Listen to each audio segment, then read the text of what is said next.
There is something about the ocean at dusk that refuses to be explained away by science. The way the light falls apart on the water, the way the horizon seems not like an edge, but like a question, open, patient, indifferent to whoever might be standing at it.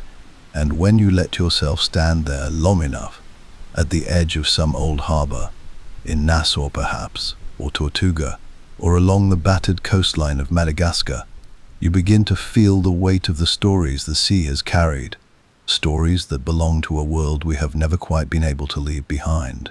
We are, all of us, a little bit haunted by pirates. Not the pirates of reality necessarily, though those men and women were haunting enough in their own right. What haunts us is the pirate of legend, the black flag snapping in a salt wind, the rum dark voice bellowing orders from a salt-bleached quarterdeck, and perhaps, most powerfully of all, the image that has burned itself into the imagination of every child who ever stared at a map and felt their pulse quicken. A long, narrow plank, extending out over dark water, and at its edge, a figure, blindfolded perhaps, hands bound behind their back, taking one last step into nothing, walking the plank. It is one of the most vivid images in all of maritime history. Say the words to almost anyone, anywhere in the world, and they will know exactly what you mean. They will see the image immediately, fully formed, complete in every detail, as though it had always lived there, just behind the eyes, waiting to be summoned. It speaks to something primal in the human imagination, the idea of being made to walk willingly toward your own end, step by deliberate step, with the sea yawning open beneath you and no possibility of return. But here is the question that has occupied historians, maritime scholars, and careful readers of the historical record for well over a century now. Did it ever actually happen? Not in novels, not in film, not in the illustrated adventure stories that made generations of children dream of the open sea, but in reality, on the actual ships, among the actual pirates, during the golden age of piracy that ran roughly from the 1650s to the 1730s, was walking the plank ever truly practiced? The answer, as it so often is when history sits down with legend, is far more interesting than a simple yes or no.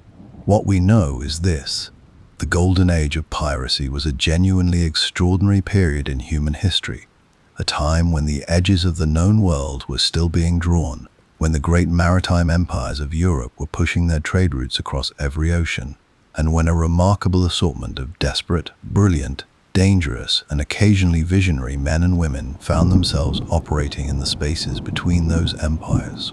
Spaces where law was thin and personal courage was the only currency that reliably held its value.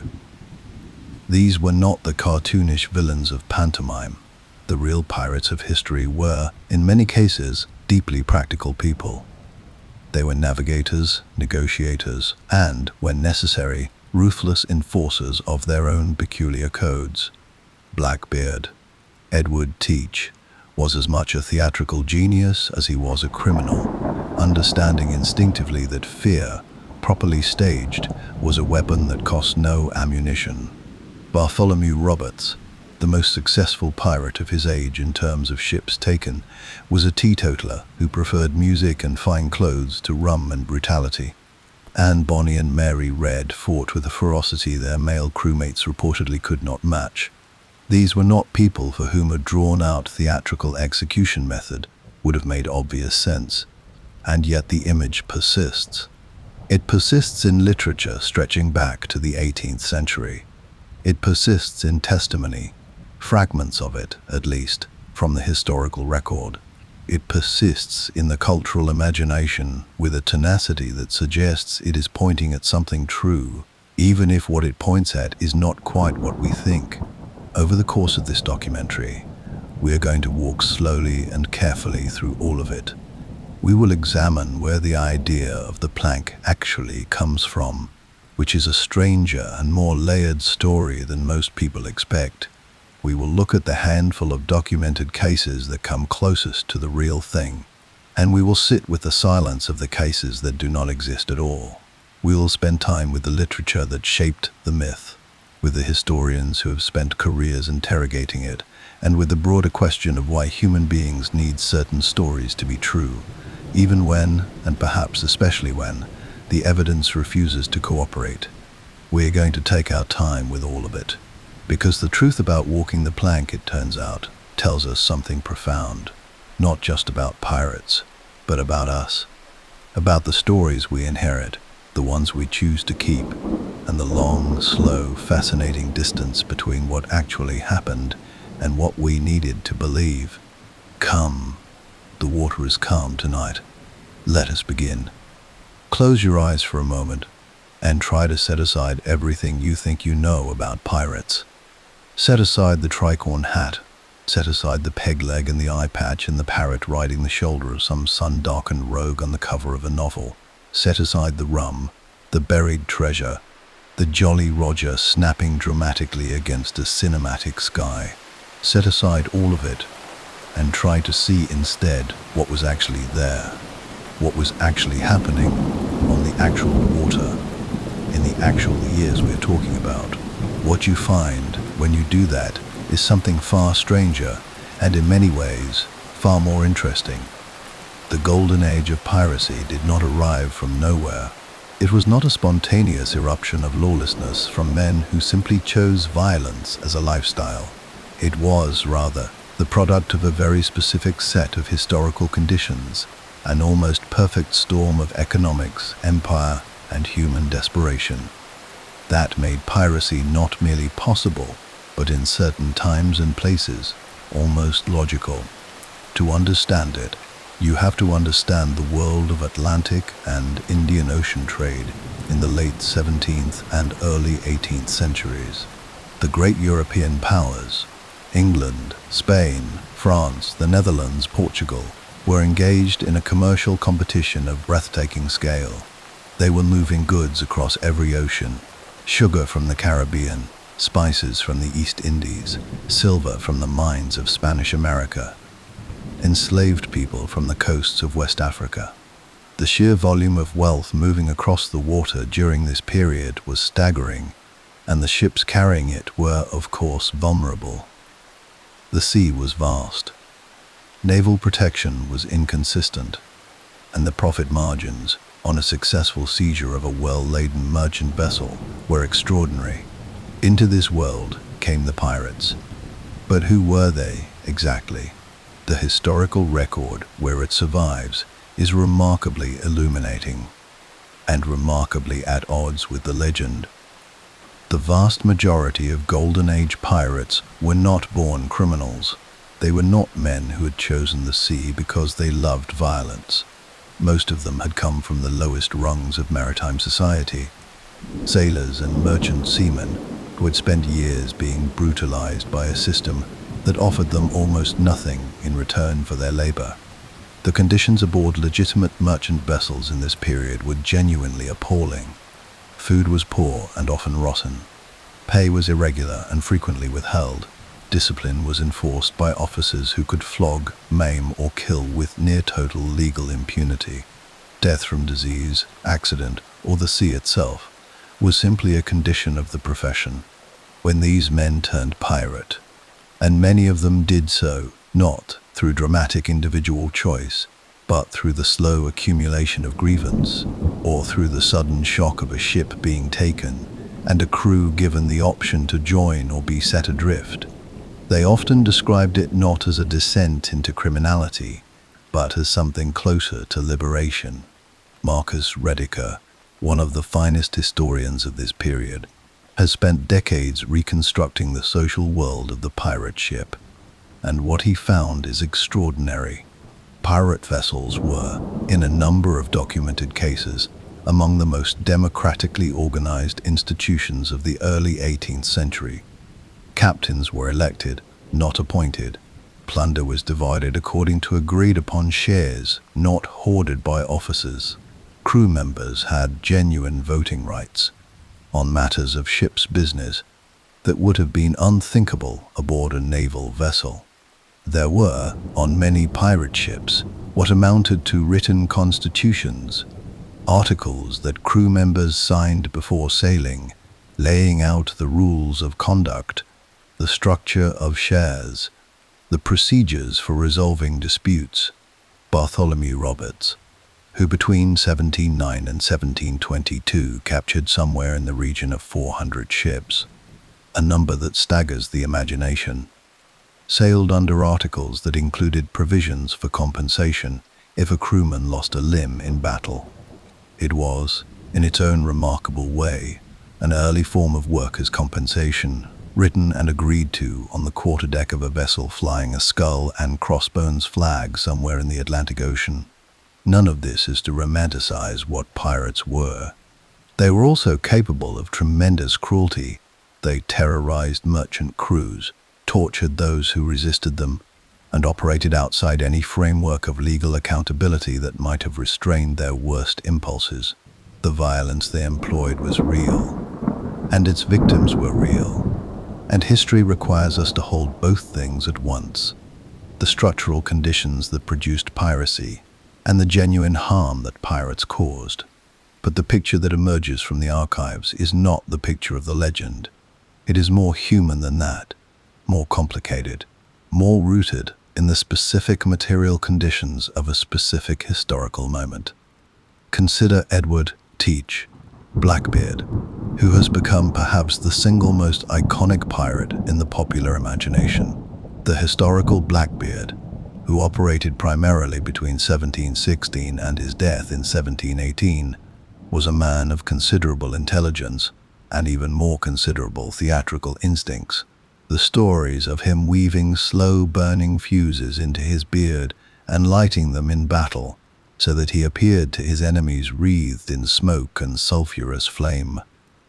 This is almost certainly true, or at least true enough to have been widely reported by contemporaries.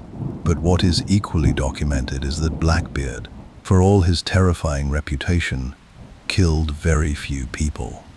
He understood, with a clarity bordering on genius, that the point of the reputation was precisely to avoid having to make good on it. Ships that surrendered to Blackbeard without a fight were generally treated reasonably well. It was the resistance he punished. He was, in the most unsettling sense of the phrase, a rational actor. Then there is Bartholomew Roberts, known as Black Bart, who presents perhaps the most fascinating case in all of Golden Age piracy. He had not chosen the life willingly. He was taken from a merchant vessel in 1790 and given the familiar choice. But once in it, he excelled with almost disturbing thoroughness. He was, by all accounts, a man of genuine personal elegance. He dressed elaborately. He kept a musician's ensemble aboard his ship and required them to play on Sundays. He did not drink rum. He read. He was, to an extraordinary degree, everything that the pirates of popular legend are not. And yet he was also ferocious in battle, strategically brilliant, and during his short career inflicted more damage on Atlantic and West African trade than almost any other pirate in history. The women of the Golden Age deserve particular attention here, because history has often been careless with them. Anne Bonny and Mary Read, who sailed together aboard the sloop commanded by the pirate John Rackham, Calico Jack, in 1720, are among the most documented female pirates of the period, though their documentation comes primarily through their trial records, which adds its own layer of distortion. What the records do make clear is that both women fought with a ferocity that their male crewmates did not match. When Rackham's vessel was taken by a Jamaican sloop in October of 1720, most of the crew was below decks, reportedly drunk. It was Bonny and Red who reportedly continued fighting on the deck.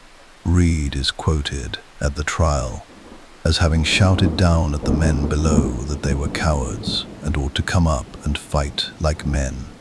There is a reason these women remained in the historical memory when so many of their contemporaries did not.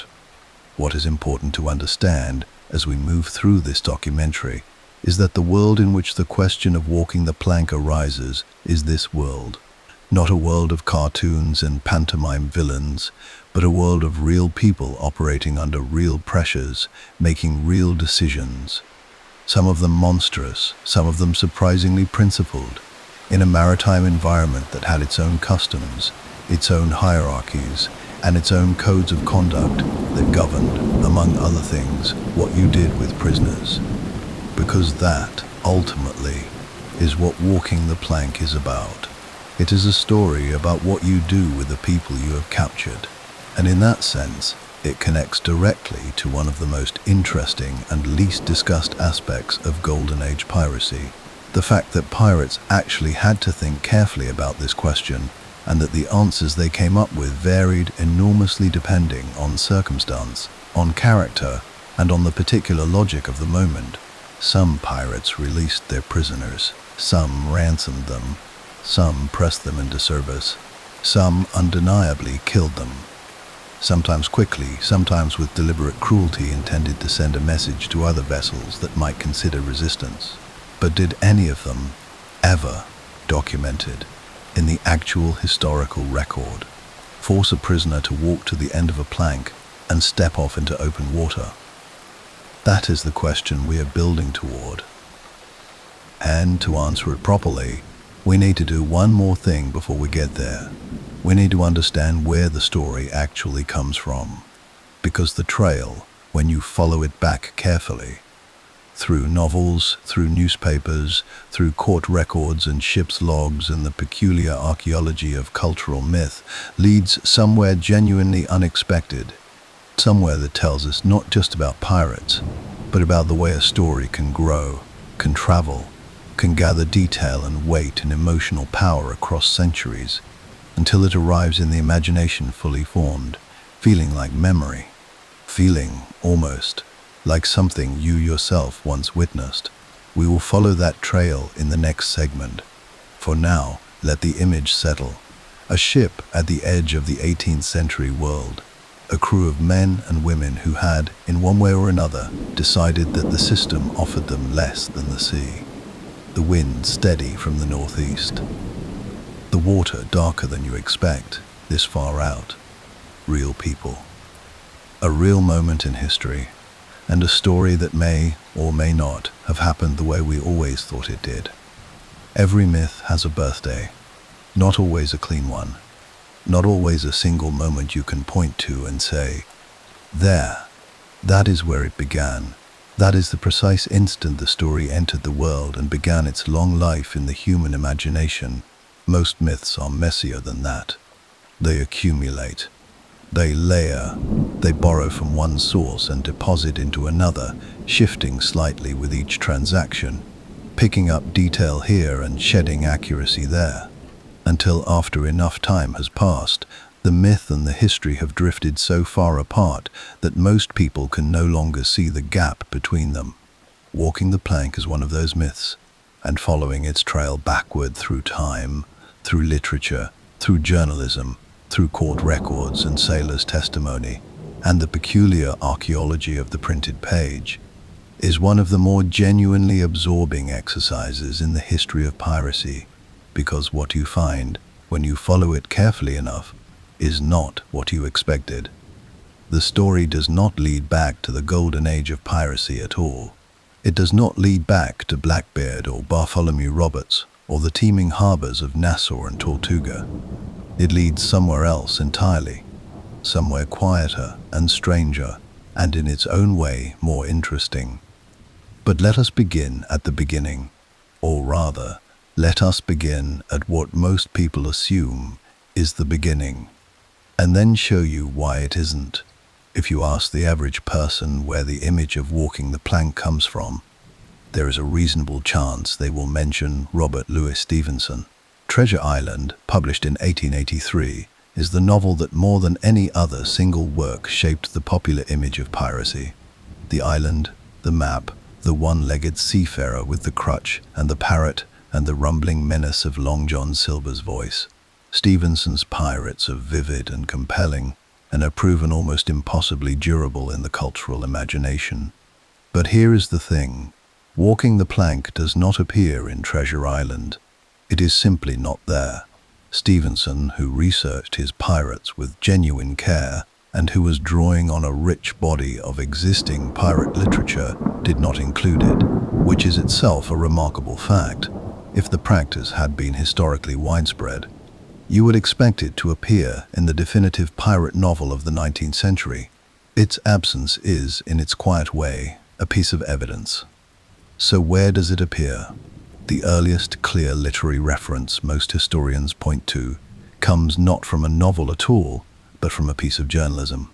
In 1829, a writer named John Esquemeling, or rather, a writer working in the tradition established by Esquemeling, whose 1684 account of the buccaneers of the Caribbean had become enormously influential. There appeared in various English periodicals accounts of piratical practices that included, for the first time in relatively clear terms, something resembling a plank being used as an instrument of execution. But even here the picture is murky. The references are brief. They are not accompanied by specific named incidents, specific ships, specific victims. They read less like reportage of actual events and more like the consolidation of rumor, the kind of thing that circulates in port towns and eventually finds its way into print, not because it has been verified, but because it has been repeated often enough to feel true. The image sharpens considerably in 1837, with the publication of a novel called The Pirate, written by Frederick Marryat, a Royal Navy captain turned novelist who was one of the most popular writers of maritime adventure in the Victorian period. Marryat's novel contains one of the most vivid early depictions of the plank as a formal method of execution, described with a kind of specific sensory detail that tends to lodge itself permanently in a reader's imagination. The blindfold, the bound hands, the narrow board extending over moving water, the terrible arithmetic of each step. Marryat wrote with genuine authority about the sea. He had spent decades on it, and his fiction carried a weight of maritime authenticity that made it feel, to Victorian readers, like something more than invention. When he described the plank, readers did not reach for skepticism.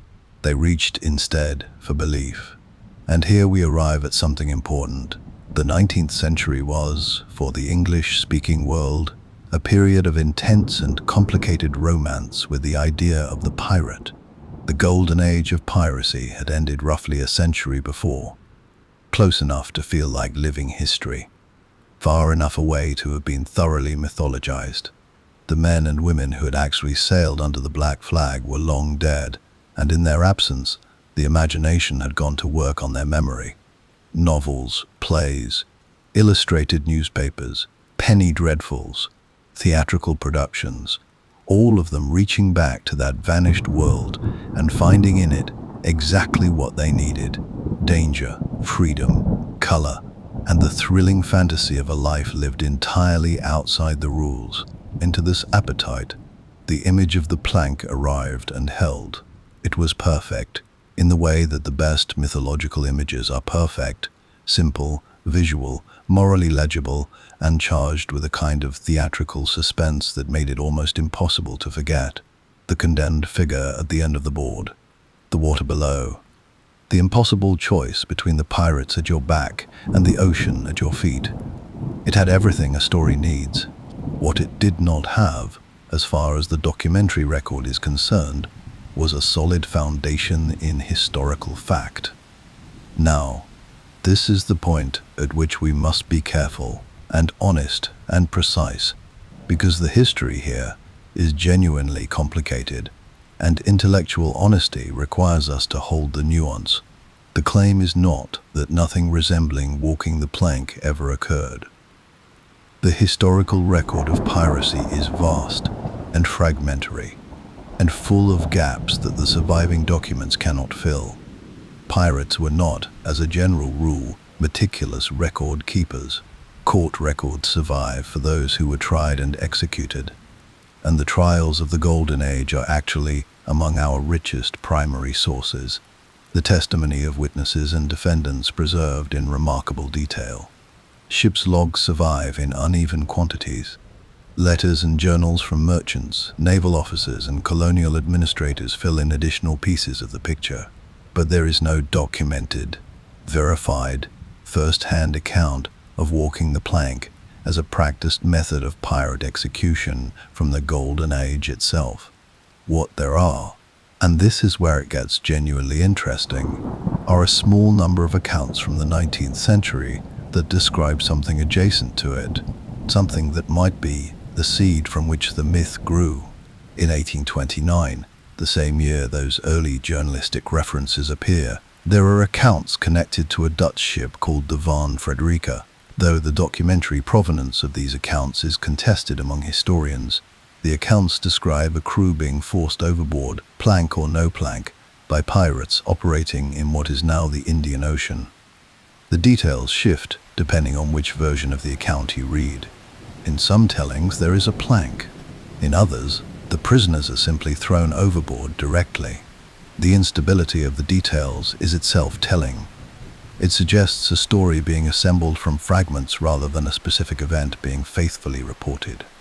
There is also a reference in a letter held in the Admiralty records in London from a naval officer writing in the early 1820s about piracy in the Mediterranean and Aegean, a different pirate tradition entirely from the Golden Age.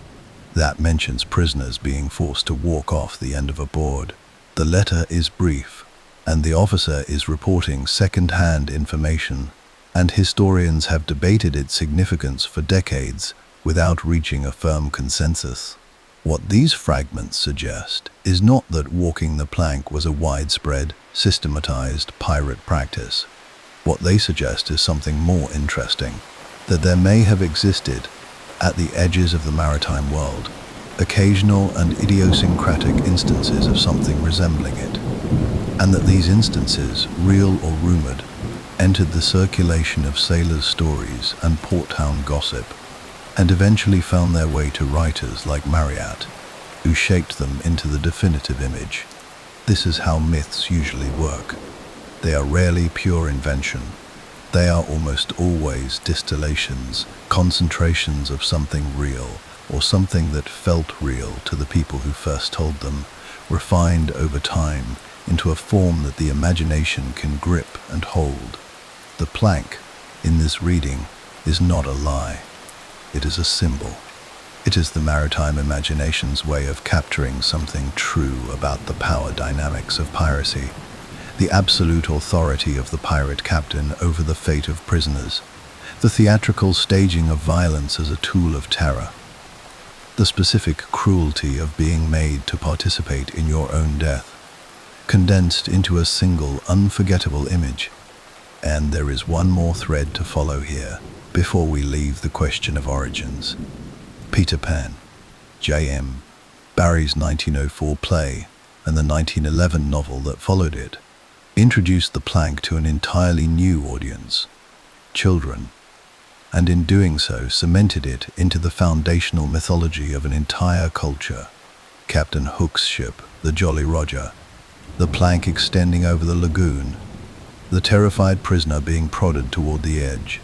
For millions of readers and theatergoers in the early 20th century, this was their first encounter with the image, and first encounters have a particular power. They settle into memory at a depth that later information rarely reaches. By the time Barrie was writing, the plank had already been in literary circulation for the better part of a century. He did not invent it, but he universalized it. He gave it to children, which meant he gave it to everyone. Because the stories we encounter as children become, in a very real sense, the furniture of the imagination we carry into adulthood. And so the myth completed its journey. From the fragmentary and contested edges of the historical record, through the maritime novels of the Victorian period, into the nurseries and schoolrooms of the early 20th century, and from there into the permanent, unquestioned architecture of the cultural imagination, where it has lived ever since. We began this documentary by asking whether walking the plank was real. We are now in a position to say something more precise than simply yes or no. What was real was the world that produced the image, The power of the pirate captain, the vulnerability of prisoners, the theatrical use of violence and the threat of violence, the specific, salt-soaked texture of life and death at sea. All of that was real, and the image of the plank carries all of it, compressed into a single gesture. What remains genuinely uncertain is whether anyone ever actually built the stage, whether anyone ever actually laid a plank across a ship's rail and made a prisoner walk it and recorded that moment in language that has survived to reach us. The honest answer, the only answer that the evidence supports, is that we do not know for certain, but we are getting closer to the heart of it. In the next segment, we will look at what pirates actually did with their prisoners, the real methods, the documented practices, the genuine history of captivity and violence aboard the ships of the Golden Age. And in doing so, we will understand something important about why the plank, even if it never quite happened the way we imagine, points toward a truth that is darker and more human than the legend. The water is still. The trail continues. There is a particular kind of silence that falls over an archive, not the silence of emptiness. Archives are never truly empty, but the silence of accumulated weight. The sense of all the voices pressed between the pages, waiting. Court transcripts, Admiralty reports, letters written by trembling hands in the aftermath of things that could not quite be spoken of directly. Ship's logs recording, in the clipped and businesslike language of maritime custom, events that would have been extraordinary to anyone not accustomed to the sea. When you sit with these documents long enough, a picture begins to form. Not the picture of the legend, something rawer than that, something that breathes. The question of what pirates actually did with their prisoners is one of the most instructive and least discussed corners of Golden Age pirate history. It is instructive precisely because it is so various, because the answer is not one thing, but many things, and the range of those things tells us more about the realities of pirate life than almost any other single subject. Because whatever else a pirate captain was, he was also, always and inescapably, a practical man. And prisoners presented a practical problem. You have just taken a merchant vessel. Your crew is aboard the prize, and aboard your own ship, and the question of what to do with the people you have found is not an abstract moral question. It is a logistical one. These people consume food and water, which are finite. They occupy space, which is also finite. They are potential witnesses, potential threats, potential allies, potential sources of skilled labor. They are, in a word, a resource, and like any resource, they had to be managed. The management of that resource took, broadly speaking, 5 forms. The first, and by far the most common, was simple release. This is perhaps the most surprising fact in the entire history of pirate prisoner treatment, and it deserves to be stated plainly. The majority of people taken by Golden Age pirates were released.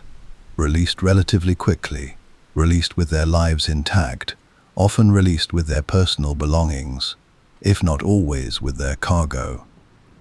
The merchant vessel itself was sometimes returned. The crew was set ashore at the nearest available land, or transferred to another passing ship, or simply allowed to sail on in a vessel the pirates had stripped of anything valuable. This was not primarily an act of mercy. It was an act of strategy. Pirates understood, with a clarity that was entirely self-interested, that their long-term survival depended on a particular reputation, not merely the reputation for ferocity, though that too had its uses.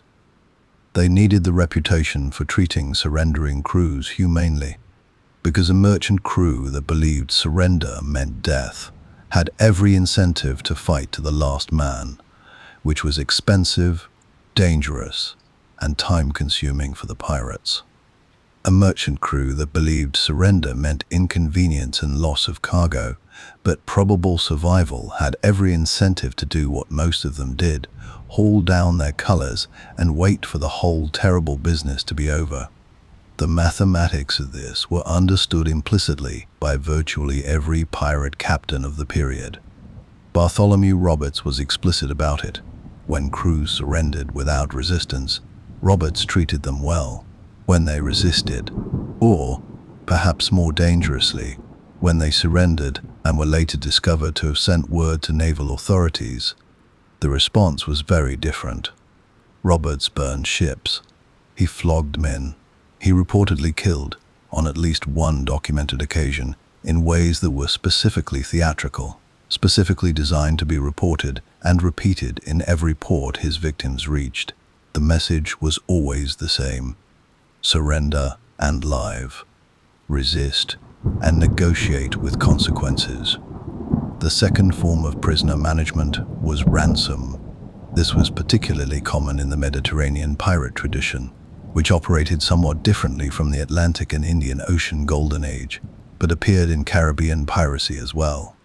Wealthy passengers, merchants, officials, occasionally clergy, represented a potential income stream that was in some ways more reliable than cargo. Cargo had to be fenced, transported, sold through networks of receivers who took their own considerable cut. A ransom could be negotiated directly, paid in forms that required no further processing. The records of ransomed prisoners are among the more intimate documents in the archive of pirate history, because they often include the letters that prisoners themselves wrote to their families or business associates. Letters dictated under supervision, sometimes with the pirate's own additions appended, specifying terms and deadlines. Reading them, you are very close to the reality of the experience, the fear held carefully in check by the practical need to be coherent, to be persuasive, to bring home the money that was the only reliable exit from the situation. The third form was impressment, the pressing of skilled sailors into pirate service. This is where the history becomes genuinely complicated, because the line between forced recruitment and willing enlistment was, in many documented cases, deliberately blurred.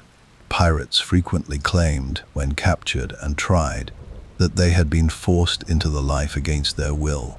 Courts frequently disbelieved them, and not without reason. The trial records are full of cases where the testimony of other witnesses flatly contradicts the defendant's claims of compulsion. But the genuine cases did exist. Surgeons were particularly valued and particularly targeted. A ship's surgeon was a scarce and precious resource, and pirate crews who fought with some regularity had considerable need of medical attention. Navigators and experienced pilots were similarly prized. What is documented in multiple trial records is a kind of graduated pressure. A captured sailor might be given the option to sign the articles. If he refused initially, he might be given time to reconsider. He might be subjected to various forms of persuasion that stopped short of outright torture, but left him in little doubt about the sincerity of the invitation. Many men, under these conditions, signed, and once they had signed, the legal position became very difficult. A signed set of pirate articles was, in an English Admiralty court, extremely damaging evidence. The fourth form, and the one that brings us closest to the territory of the plank myth, was torture. Pirates did torture prisoners. This is documented. It is not contested, and it is important to say clearly and without flinching. The torture served several purposes, and understanding those purposes is essential to understanding the broader culture of prisoner treatment. Most commonly, torture was used to extract information. Where was the money hidden aboard the vessel? Where was the captain's private strongbox? Were their valuables sewn into clothing, hidden in barrels, buried beneath cargo? Merchant captains and officers were the primary targets, and the methods used were various, recorded in trial testimony, with a directness that the documents make no effort to soften.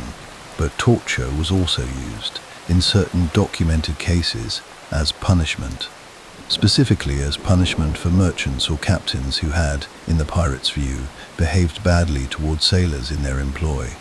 There is a strand running through the Golden Age pirate world that can only be described as a form of rough and violent justice, the redistribution of pain from those who had inflicted it to those who had caused it to be inflicted. Captains known for cruelty to their crews were, on more than one occasion, specifically sought out and specifically punished by pirates who had themselves once been common sailors. This does not make the torture heroic. It makes it human, which is a more disturbing thing. Blackbeard's torture of prisoners is documented and was varied and creative in ways that do not bear extended description here. What is worth noting is that even in his case, the torture was almost always purposive. It was aimed at extraction of information or valuables, or at the construction of reputation, rather than being simple sadism. Not because Blackbeard was a gentleman, but because sadism without purpose was, again, a practical problem. It cost time, it agitated the crew, and it produced prisoners who were damaged and therefore worth less. And the fifth form, killing, brings us to the question at the heart of this documentary. Pirates did kill prisoners, sometimes in the heat of battle, which was essentially indistinguishable from the killing that happened in any maritime conflict of the period, sometimes in cold blood, as deliberate policy. The records here are sparser than you might expect, because killing prisoners was a serious aggravating charge in any piracy trial, and surviving witnesses had their own reasons to be selective in what they reported. But the evidence that exists is clear enough. What is striking when you examine the documented killings is how they were carried out. They were shot. They were stabbed. They were, in some cases, thrown overboard, directly, without any intervening apparatus. In the Mediterranean tradition, drowning by throwing prisoners overboard with weights attached was documented in several cases. There are records of prisoners being hanged from the ship's own rigging, a method that carried its own dark symbolism, a mirror of the fate that awaited convicted pirates on land. What there is not, in the documentary record of the Golden Age, is a clear, verified, contemporaneous account of a prisoner being made to walk off the end of a plank. The throwing overboard is documented, the plank is not. And this distinction matters because it tells us something precise about where the myth came from and what it was doing. The throwing of prisoners into the sea was real, brutal, quick, requiring no special apparatus and leaving no particular visual impression beyond the act itself. It was not theatrical. It was not something that lodged in the imagination and demanded to be retold. The plank, by contrast, is nothing but theatre. It is the slowness of it, the deliberateness, the condemned person's own body being made complicit in the act, walking step by step toward the edge, the audience of pirates watching, the moment of tipping over, and the water below, patient and absolute. Someone, at some point, understood that this image, whether or not it ever literally occurred, captured something true about the relationship between pirate and prisoner, the absolute power, the theatrical cruelty, the sea as executioner, so that no single hand needed to do the work, whether they invented it, or whether they distilled it from something they had heard, or whether they witnessed some approximate version of it and refined it in the telling. We cannot say with certainty. What we can say is that the image arrived in the world and refused to leave. In the next segment, we will turn to the handful of cases that come closest. The documented moments where something resembling the plank appears in the historical record, however briefly and uncertainly, we will examine them with care, without reaching further than the evidence allows. Because the truth, handled honestly, is always more interesting than the legend, even when, perhaps especially when, the truth is that we cannot be entirely sure. There is a particular discipline required when you work at the edge of evidence, not the comfortable interior of the archive, where the documents are plentiful and the facts arrange themselves into orderly sequence, but the edge, the place where the record thins, where the testimony grows contradictory, where the line between what happened and what was reported to have happened becomes difficult to locate with any precision. Working there requires a particular combination of qualities that do not always sit easily together.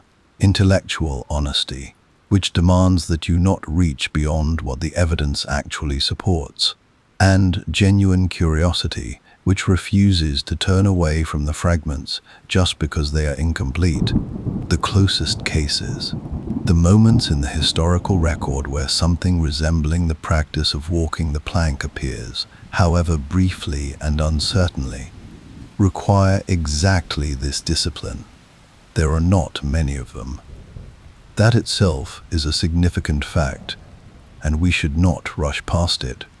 If walking the plank had been a widespread, regularized practice among Golden Age pirates, something that crews did routinely, something that survivors routinely reported, something that courts routinely heard testimony about, we would expect to find it distributed throughout the documentary record, the way that other pirate practices are distributed.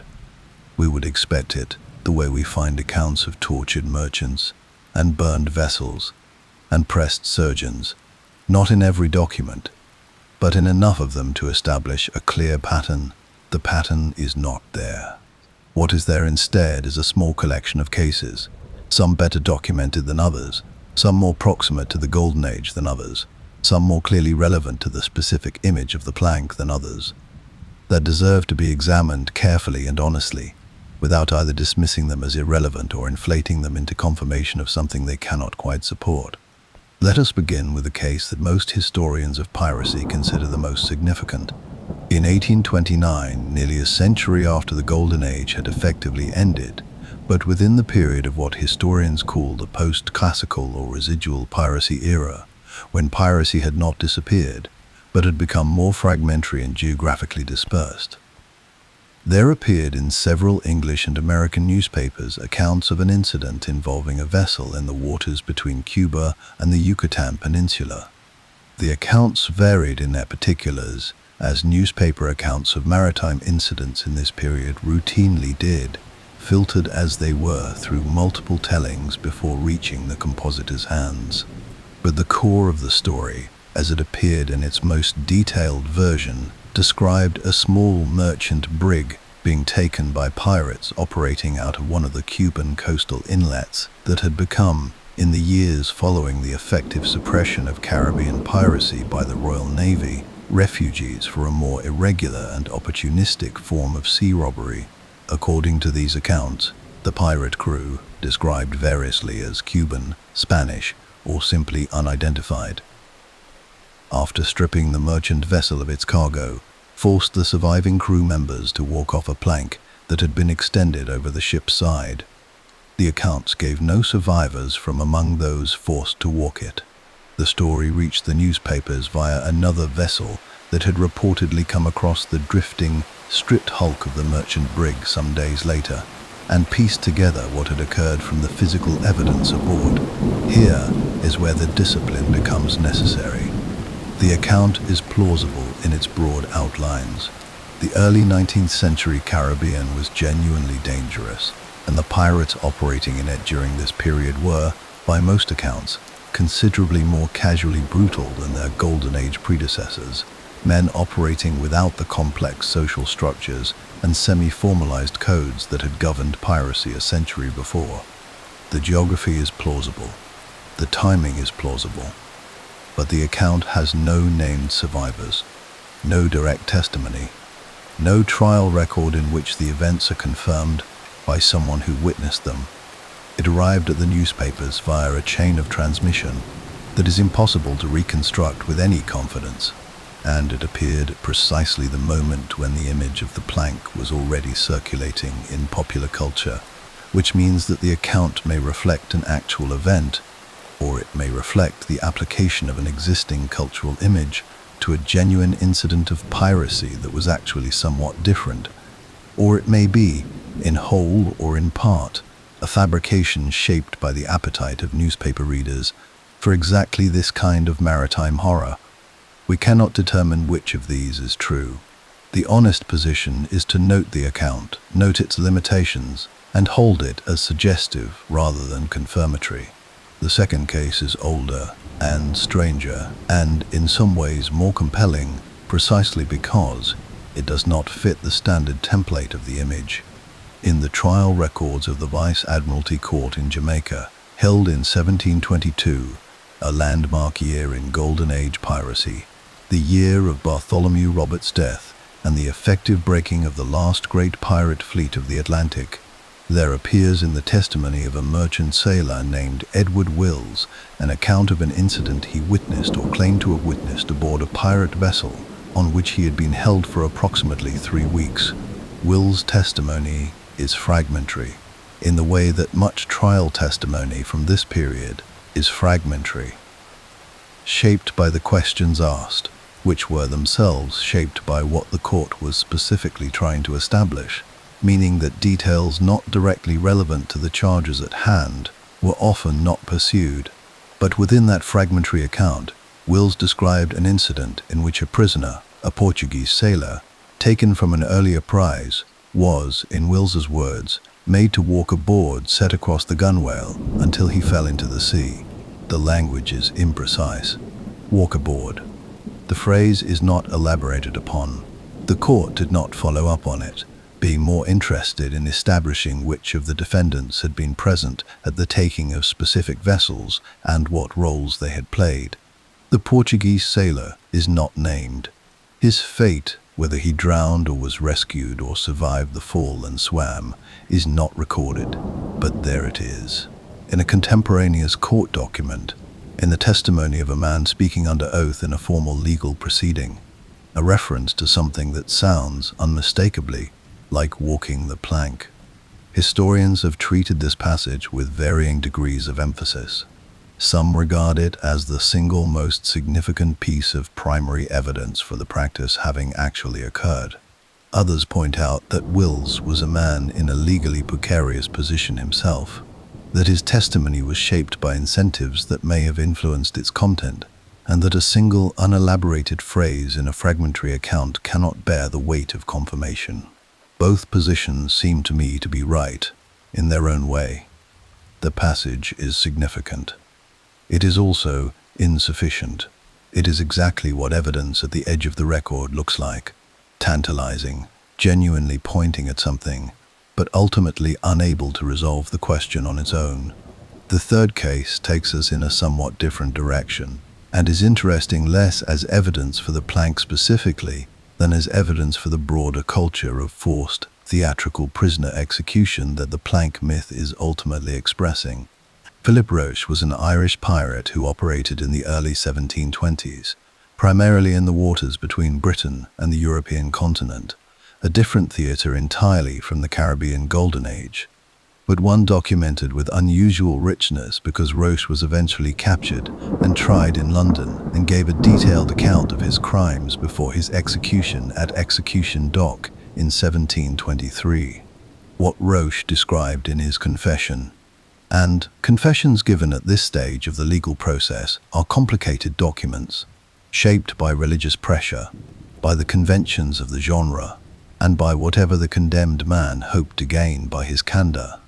Included an incident in which the crew of a vessel he had taken were killed by being thrown overboard, not walked off a plank, thrown directly into the sea.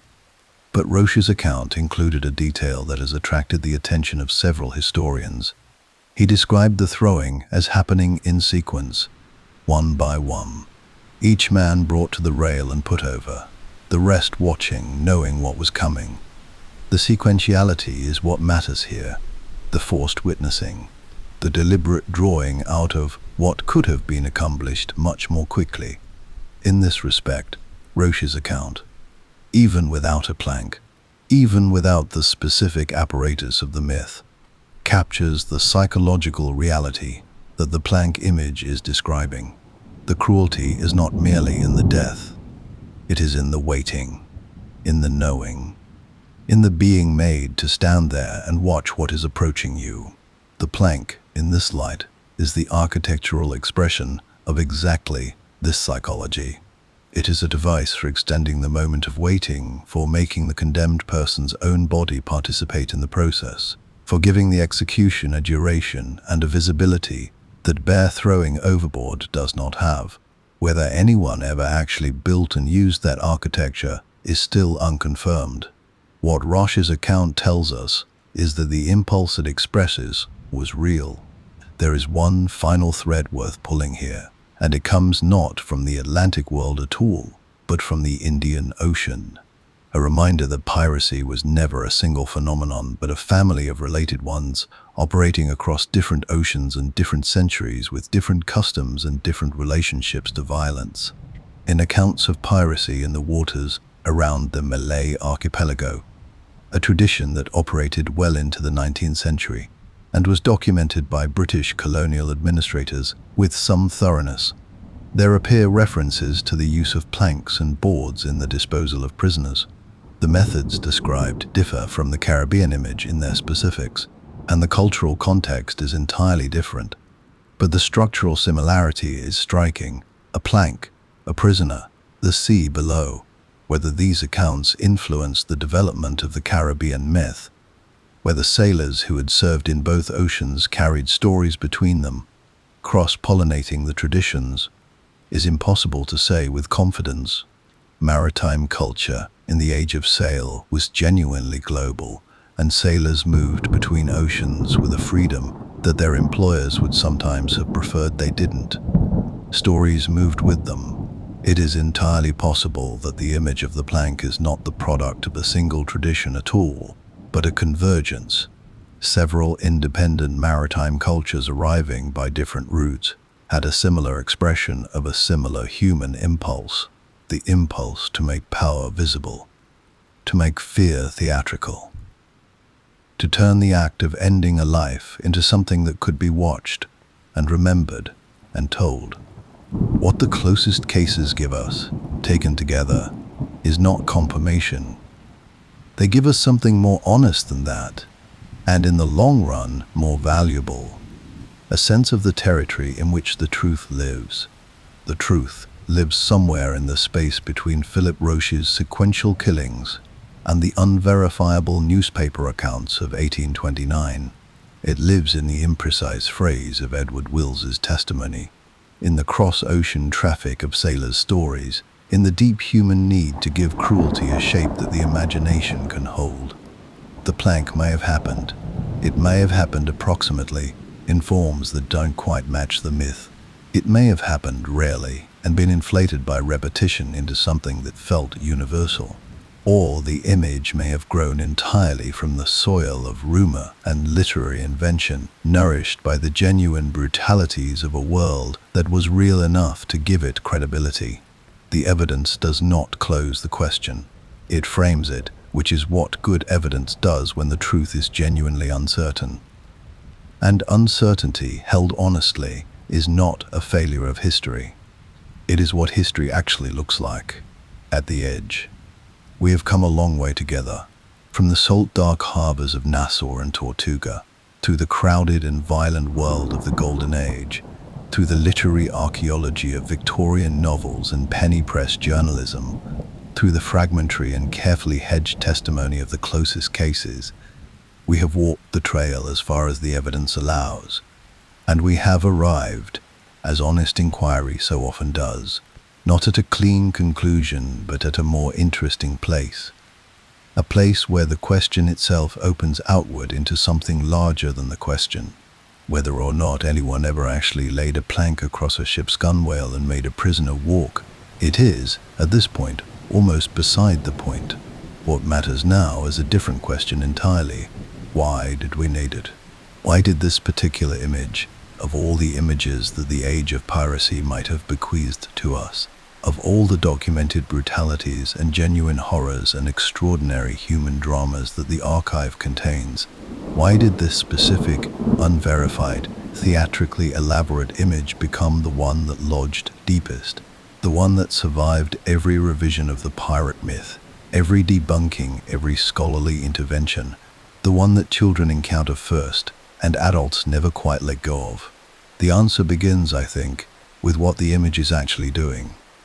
because the plank is not, at its core, a story about death. Death is common in the pirate archive. Death by musket ball and cutlass and cannon fire and disease and drowning, and the slow, grinding attrition of a life spent at sea in conditions that would be unrecognizable to anyone living now. Death appears on nearly every page of the documentary record, treated with a matter-of-fact brevity that people reserve for things that happen too often to warrant extended comment.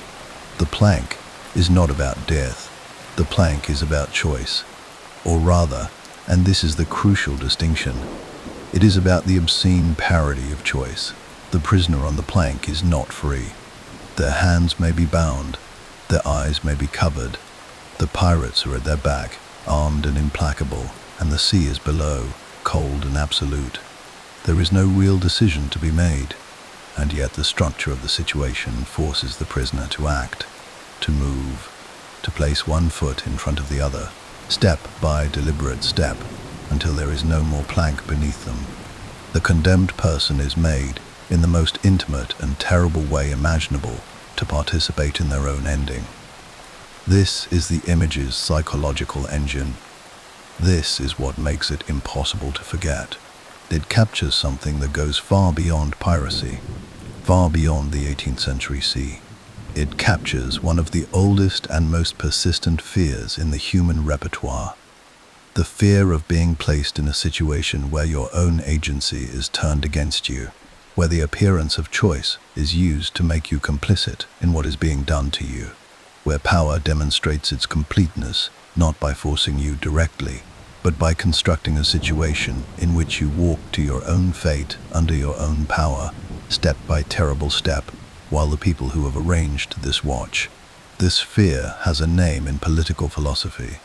It appears in discussions of coercion and autonomy going back centuries, but it does not need a name to be felt. It is felt immediately, viscerally, by anyone who encounters the image, because we recognize it, at some level, below conscious analysis, as a fear that belongs to us, not as sailors, not as prisoners of pirates, as human beings who have always understood in the deepest part of the self that the most complete expression of power over another person is not simply to harm them, but to make them helpless while preserving the performance of their own agency. The plank is the sea's version of that ancient, terrible dynamic.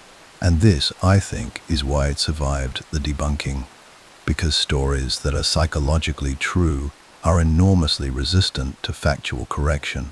You can tell someone, calmly and with all the evidence marshaled before them, that walking the plank is almost certainly a myth, that the historical record does not support it, that the Golden Age pirates preferred methods both quicker and more direct, that the image appears in the literary record only a century after the events it supposedly depicts.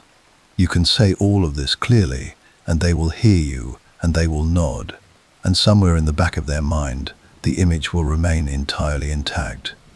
The blindfolded figure, the narrow board, the water below. Because the image is not making a claim about history, it is making a claim about human experience. And human experience cannot be corrected by documentary evidence, because it is not the kind of thing that documentary evidence addresses. This is the paradox at the heart of the most durable myths. They survive not because people are credulous or ignorant, but because they are true in a register that factual accuracy cannot reach. There is another dimension to the plank's persistence, and it is worth taking seriously. The plank myth belongs to a specific tradition in Western culture, the tradition of the pirate as a figure who exists outside the ordinary structures of society, outside the law, outside the class system, outside the grinding and impersonal mechanisms of commercial civilization. And within that tradition, the plank performs a specific and important function. It is the pirate's judgment. In the world of the Golden Age pirate, as we have seen, a world with its own democratic structures, its own codes of conduct, its own rough and self-administered justice, the treatment of prisoners was one of the primary ways that a pirate crew expressed its values. Release the crew of a ship that surrendered without resistance. Press the skilled men you need. Punish those who deserve punishment, by the standards of a world that had its own firm sense of what deserved punishment. The plank, in the mythology, is almost always a sentence. It is administered to people who have done something, betrayed someone, lied about their cargo, collaborated with naval authorities, committed some offense against the pirate's own code. It is not random. It is, within the moral universe of the myth, a form of justice. This matters because it tells us something about what the pirate myth was culturally doing for the people who told and retold it. The pirate, in the popular imagination, is a figure of radical freedom. Someone who has stepped outside the social contract and constructed an alternative one, according to their own lights. And the plank, as the pirate's ultimate sanction, is the ultimate expression of that alternative justice. It says, in this world, power is exercised in the open. The condemned knows their fate. The sentence is carried out in daylight, in full view, with a terrible and unambiguous clarity. There is something almost Athenian about it. When you consider it from this angle, not in its mercy, of which there is none, but in its transparency, the powerful look their prisoners in the eye and say, plainly, this is what is happening and why. There is no bureaucratic diffusion of responsibility, no paperwork, no institutional distance between the decision and its execution. For people living in societies where power is routinely exercised invisibly, where consequences fall on the many through mechanisms that no individual can be held accountable for, where the cruelty of the system is precisely its impersonality, the pirate's direct and visible exercise of power has always carried a complicated kind of appeal, not because the cruelty is admirable, but because the directness is legible, because you can see who is responsible, because the thing at least has a face. The plank, in this reading, is not just a punishment, it is a statement, an assertion that in this world, unlike the world most people actually inhabit, power shows its face and speaks its name. Let us also consider the sea, not as backdrop, not as setting, but as the third character in the plank image, the one that does the actual work. The sea has occupied a unique place in the human imagination, for as long as human beings have been capable of imagining. It is the oldest symbol of the unknown, the territory beyond the edge of the known world. In every culture that has ever lived beside it, it is beautiful, and it is absolutely indifferent to that beauty. It sustains life and destroys it with equal equanimity. It has no memory of the things it has swallowed. It keeps no record and renders no account. When the prisoner steps off the plank and enters the sea, they do not die at human hands. They are delivered to something older and more absolute than any human justice. The sea does not hate them. The sea does not feel the satisfaction of having punished them. The sea simply receives them, as it receives everything. Rain, light, the wreckage of ships, the bodies of the drowned, with perfect and permanent indifference. This, too, is part of the image's enduring power. It lets the pirates off the hook in a way that direct killing does not. No one's hand does the final work, no blade, no musket. The condemned person walks, and the sea takes them, and the ship sails on. The ocean is the executioner, and the ocean can be held responsible by no court in any jurisdiction. There is something ancient in this, the casting of the condemned into water, into the element that belongs to no nation and no law. You find it in flood myths and sacrifice traditions across dozens of cultures, none of them connected to each other. The water that purifies, the water that judges, the water that takes what is given to it and does not give it back. The plank sends its prisoner to the sea, and in doing so invokes this entire register of human symbolic thought, without any individual who crafted the image necessarily having been aware of doing so. This is what symbols do when they are genuinely powerful. They connect downward into layers of meaning that precede the specific moment of their creation, drawing energy from sources far older than the image itself. And so we arrive at last at the answer to the question we began with. Did pirates walk the plank? Almost certainly not in the systematic, regularized way the myth imagines. The documentary record of the Golden Age does not support it. The practical logic of pirate prisoner management argues against it. The image appears in literature well after the events it depicts, and without the kind of contemporaneous corroboration we would expect if it had been a common practice. There are fragments, Will's imprecise phrase in the 1722 trial, the contested newspaper accounts of 1829, the distant echoes from the Indian Ocean tradition, that prevent a completely categorical denial. Something, somewhere, at some point, may have resembled it. The honest position is that we cannot entirely rule it out. But the far more important truth is this: walking the plank is real, not as history, but as symbol, as a distillation of something genuine about the world it comes from, about the absolute power of the pirate captain over the fate of prisoners, about the theatrical staging of violence as a tool of terror and control, about the sea as the ultimate arbiter of human fate, about the strange, dark appeal of a world where power at least had the honesty to show itself clearly. The people who first told this story, whether they witnessed something approximate and refined it in the telling, or whether they constructed it from the raw material of genuine pirate brutality and the older, deeper traditions of maritime symbolism, were doing what human beings have always done with the things they could not quite process directly. They were building an image that could hold the truth of an experience too complex and too violent and too morally ambiguous to be captured by any straightforward account. And they built it well. They built it so well that it has lasted 3 centuries and defeated every attempt to dismantle it. Because you cannot dismantle something that is doing genuine work. You can only understand it, and in understanding it, see more clearly both the world it describes and the people who needed to describe it that way. The sun is going down now, somewhere over the Atlantic.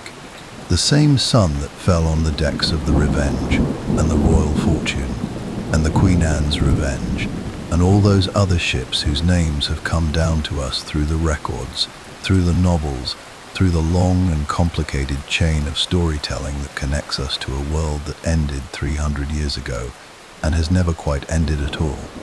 The sea is still there. It is exactly as it was, indifferent and enormous, and keeping, as it always has, its own perfect and permanent counsel. We will never know everything that happened on that water. We know enough to understand why the stories that survived are the ones that survived.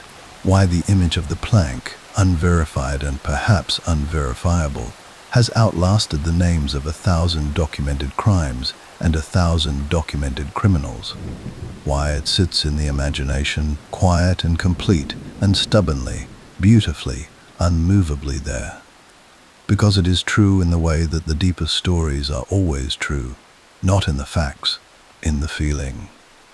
In the long, slow walk toward the edge of something vast, with no way back, and the whole indifferent ocean waiting below. That is where we leave it.